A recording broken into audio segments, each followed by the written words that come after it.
रावण ने किया सीता हरण, लक्ष्मण ने काटी सूर्पनखा की नाक। ग्राम बरखेड़ा हसन में चल रही रामलीला में बुधवार को लंकापति रावण द्वारा सीता हरण व लक्ष्मण द्वारा सूर्पनखा की नाक काटने का मंचन किया गया।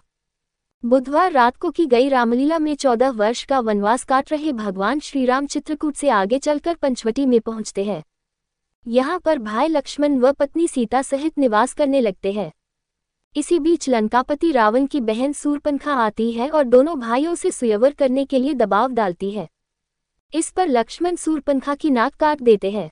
ये खबर जब खरदूषण को पता चलती है तो खरदूषण युद्ध करने के लिए अपनी सेना को भेजता है। उधर राम एक वाण से सारे राक्षसों का नंसहार कर देते हैं। जब खरदूषण युद्ध के लिए जाता है तो वह भी मारा जाता है।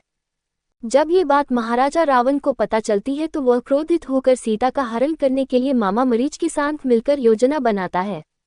मामा मरीच मनमोहक मृग का रूप धारण कर कुटिया के बाहर से निकलता है, जिसे सीता माता देखकर उसकी खाल मांगती है। भगवान राम उसकी खाल लाने के लिए उसके पीछे जाते हैं और वाण मारते हैं। वह मृग लक्ष्मण कहता हुआ घायल हो जाता है।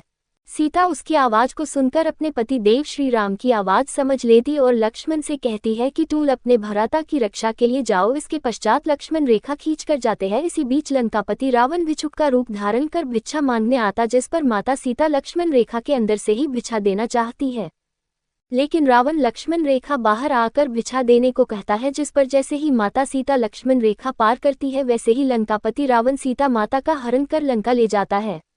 इसके पश्चात जब भगवान श्री राम और लक्ष्मण वापस कुटिया आते हैं तो उन्हें सीता जी नजर नहीं आती है, जिससे वह विचलित होकर उनकी तलाश में निकल पड़ते हैं। Bureau report HK news Sehore.